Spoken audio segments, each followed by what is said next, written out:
Agora eu vou falar um pouquinho sobre a nossa sintaxe, né? A sintaxe da Fluna aqui dentro da área de design. Então, para isso eu vou criar uma layer nova.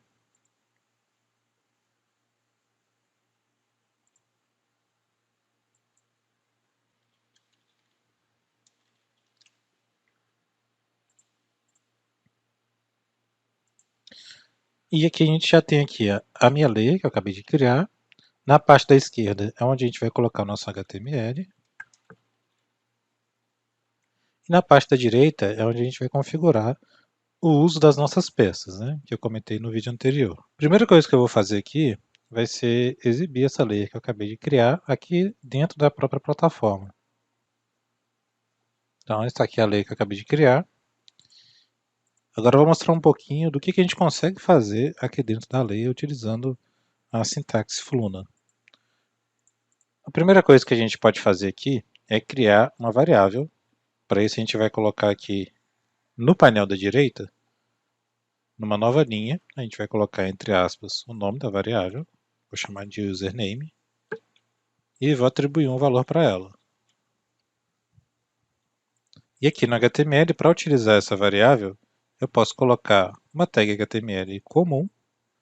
Dentro dela, a gente vai utilizar a sintaxe de abrir duas chaves, colocar o nome da variável e fechar as duas chaves. E fora disso, a gente pode colocar qualquer tipo de texto que a gente queira fixo. Lembrar sempre de salvar antes de passar para o preview.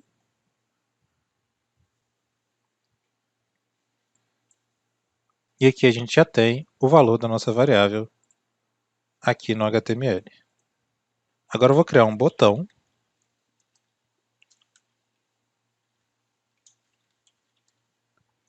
E esse botão vai ter uma ação. Então eu vou colocar aqui entre parênteses o clique. E entre aspas eu vou colocar o nome dessa ação.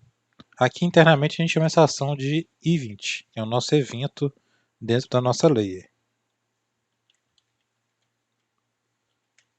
A sintaxe que a gente usa basicamente é o nome do seu evento e entre parênteses os parâmetros que você quer passar para ele. Como eu não estou passando nenhum parâmetro, eu não coloquei nada entre os parênteses. Agora eu vou declarar esse evento aqui no meu JSON. Para isso eu vou utilizar aqui no menu de peças e vou procurar pela palavrinha event e vou procurar pela categoria helper, que é essa aqui. Dentro dela a gente tem um new event. Vou clicar. Nesse momento o meu Ctrl+C, a minha área de transferência, foi populada com os valores que eu preciso colar aqui no JSON. Vou colocar uma vírgula e colar o que estava no meu Ctrl+C. Agora eu vou clicar aqui ou apertar Ctrl+I para poder formatar o meu documento. E eu vou pegar esse nome que está aqui e colar em cima do event name. O que eu fiz até aqui basicamente é o seguinte: eu declarei o evento aqui no JSON e utilizei ele aqui no botão assim que o botão for clicado. Aqui no JSON a gente já pode notar a presença do nosso primeiro operador, que é o operador event. Um operador dentro do JSON, ele sempre tem um sufixo de 2 pontos. Então sempre que você vê alguma coisa entre aspas e lá dentro tiver um 2 pontos, tem grande chance da palavrinha que vem antes do 2 pontos ser um operador. No caso aqui, o operador event é o que faz a declaração desse evento, que disponibiliza esse evento para ser utilizado dentro do HTML. Ao longo desse vídeo a gente vai ver outros operadores. Eu vou colocar aqui para ele exibir um alerta quando clicar no botão. Busquei pelo alerta, procurei aqui pela peça de Show Alert. Mesmo procedimento. Coloquei aqui dentro do Actions. Vou formatar o documento. E aqui a gente vai poder configurar a nossa peça de alerta. E a gente vai ver aqui que a gente também tem um operador hook. Esse operador é o que faz a chamada de uma peça dentro da plataforma. E essa peça sempre tem um ID único. Então o operador hook, para ele funcionar, você sempre tem que colocar o ID da peça logo em seguida. Obviamente que você não precisa saber esse ID de cabeça, nem ter uma lista de IDs, nem algo do tipo, porque assim que você pega a peça aqui na lista de peças, o template dela já vai trazer o próprio ID dela. Dentro do hook, a gente tem aqui algumas propriedades. Uma é o input, que é basicamente o que você quer que a sua peça receba de valores, e tem outros dois aqui, que é um erro e um success, que são os eventos que acontecem quando essa peça aqui foi executada. Por exemplo, se essa peça for uma peça que faz uma requisição HTTP, e você está fazendo uma requisição para uma URL que não existe, provavelmente você vai receber, assim que você executar a peça, você vai executar os eventos que estiverem dentro do onError. Se a peça tiver executado com sucesso, você vai executar os eventos que estiverem dentro do onSuccess. Aqui no input eu vou expandir ele, e a gente tem aqui algumas informações, data e config. Essas informações elas são específicas dessa minha peça de alerta. Então a minha peça de alerta ela recebe dois objetos como parâmetro, um é o data e outro é o config. Dentro do data a gente vai definir qual que é o corpo da minha mensagem e qual que é o título.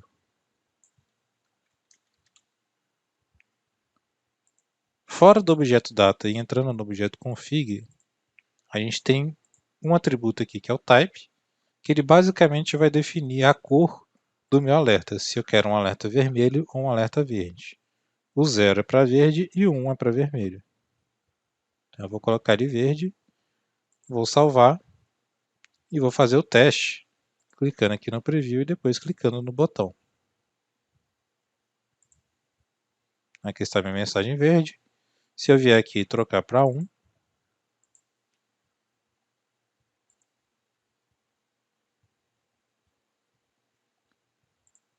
ele fica vermelho. Sobre esses dois bloquinhos aqui, um erro e um success, dependendo da peça que você está executando e do processo que você está fazendo, da sua regra de negócio, pode ser que esses dois bloquinhos não sejam utilizados. Não tem problema você vir aqui e remover eles. No caso aqui, como eu só queria mostrar um alerta, e eu não queria fazer nada depois que esse alerta fosse enviado, baseado em uma condição, se o alerta foi ou não exibido, basicamente eu posso remover ele, e se eu quiser fazer alguma ação após o alerta, é só eu colocar um objeto depois do bloco que eu exibo o alerta e continuar aqui a minha tela. No caso aqui, eu vou fazer o seguinte. Depois que eu exibir o alerta, eu vou trocar o nome dessa variável aqui, o valor dessa variável, para um novo valor. Eu vou trocar aqui utilizando o operador set. Set, dois pontos, nome da minha variável. E aqui, dentro das chaves, eu vou colocar o valor que eu quero para ela. Vou salvar. E assim que eu clicar no preview e clicar no botão, a gente vai ver a mudança do nome acontecendo aqui no HTML. Então, a gente está com esse valor, eu vou clicar e ele trocou para Fluna. Porém, se eu clicar novamente, ele vai continuar como Fluna. Vamos fazer um condicional para, se o nome for Fluna, eu troco para Leandro, se o nome for Leandro, eu troco para Fluna. Então, eu vou adicionar ainda dentro do botão, antes de setar o valor, eu vou fazer um condicional. Eu vou utilizar aqui também a lista de peças, escrever if. Tudo que tiver na categoria helper é para poder te auxiliar na sintaxe Fluna. Então eu vou verificar aqui se o valor da minha variável username é Leandro. Então eu vou usar esse if aqui. Eu vou clicar aqui onde eu quero adicionar, colar, adicionar a vírgula no final para ele parar de falar que está com erro no meu JSON e formatar o meu documento. O que vier sempre daqui da categoria helper e a gente colar aqui, a gente tem algumas dicas para que você coloque valores que você substitua com valores da sua tela. No caso aqui, os valores sempre ficam em maiúsculo. Então, no caso aqui tem o field, quando eu colei o event, o nome do evento estava em maiúsculo. Então, esses são indicativos para você colocar algum valor que esteja presente na sua layer. Então, eu vou colocar aqui o nome do meu campo, que é username. As ações que vão acontecer eu ainda não vou configurar. O condition kind número 3 significa que eu estou verificando se essa variável é igual a alguma coisa. Para você não ter que ficar decorando o que cada valor no condition value representa, a gente tem aqui no nosso helper essa tabelinha aqui de condition kind, e nessa tabelinha a gente tem os valores e a explicação do que cada um representa. No caso lá, como eu estou utilizando o 3 é o equals, que ele vai verificar se o valor A é igual ao valor B. Voltando aqui na plataforma, para continuar a nossa comparação, eu vou verificar se o username tem o valor Leandro. Se tiver, ele vai executar as ações que estão dentro aqui do actions. Não importa aonde eu coloque esse array de actions, se ele vai ficar antes ou depois, desde que ele esteja dentro do if, vai funcionar certinho. Então, dentro do array de actions, eu vou fazer o que eu estava fazendo aqui, que é trocar o valor, recortei e vou colar dentro do array de actions do if e formatar o documento. Então aqui eu já tenho o seguinte, se o valor for Leandro, eu troco para Fluna. Para a gente fazer o else, a gente pode colocar ainda dentro do if, a gente pode colocar aqui o else actions, que também vai ser um array, e aqui dentro eu posso colocar para ele trocar o nome para Leandro novamente. Vou salvar e executar o teste. Então eu tenho aqui o nome Leandro, vou trocar, virou Fluna, vou trocar novamente, virou Leandro. Cada vez que eu clico, ele troca o nome. Vou fazer um pouquinho diferente aqui. Ao invés de exibir o alerta antes da troca de valores, eu vou exibir depois. Então, eu vou colocar aqui como a segunda posição do array de actions do meu evento de clique no botão. E ao invés de exibir uma mensagem fixa, eu vou exibir o valor da variável username. Para isso, a gente vai utilizar o operador field. Coloquei aqui no body. Vou trocar o título aqui e o tipo do meu alerta. Salvar. E agora, sempre que eu clico, ele vai alterar o texto do meu alerta.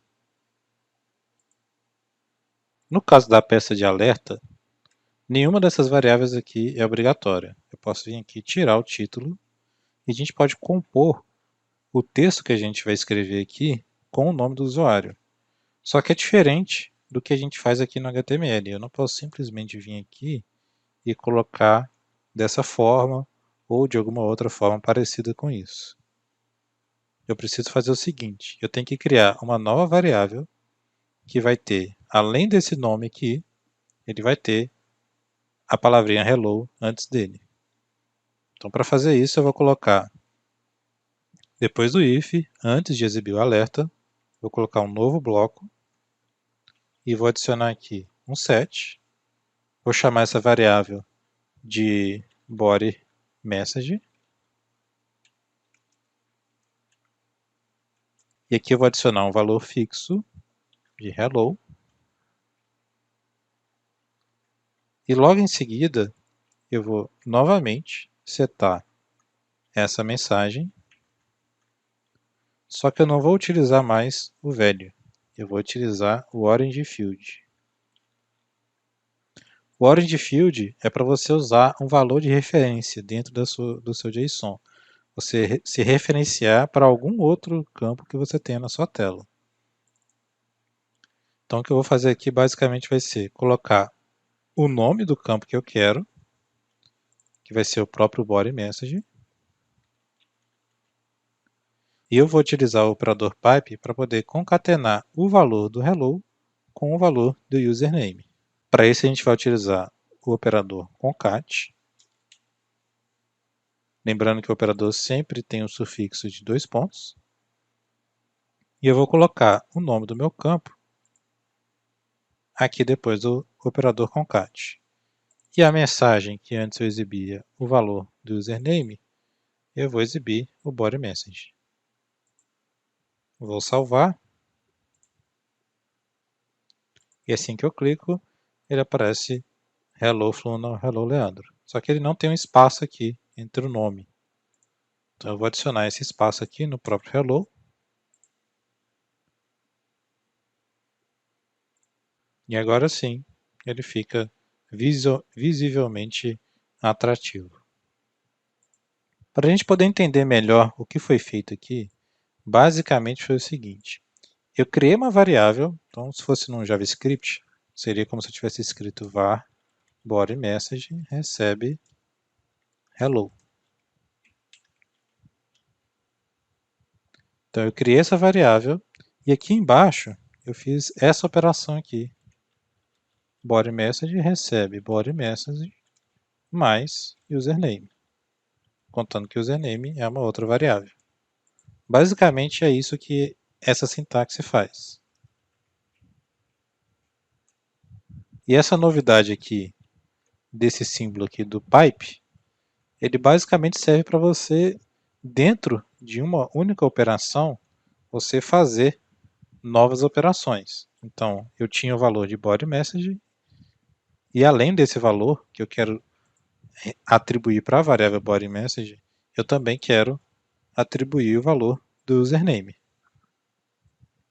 Então, nesse vídeo a gente conseguiu aprender um pouquinho sobre o pipe, sobre os operadores, que tem sempre como sufixo 2 pontos, sobre a utilização de peças, sobre o if, que a gente pode ter várias condições diferentes. Aqui no HTML, como exibir uma variável e como chamar um evento que está declarado dentro do JSON. A gente vai aprofundar isso nos próximos vídeos.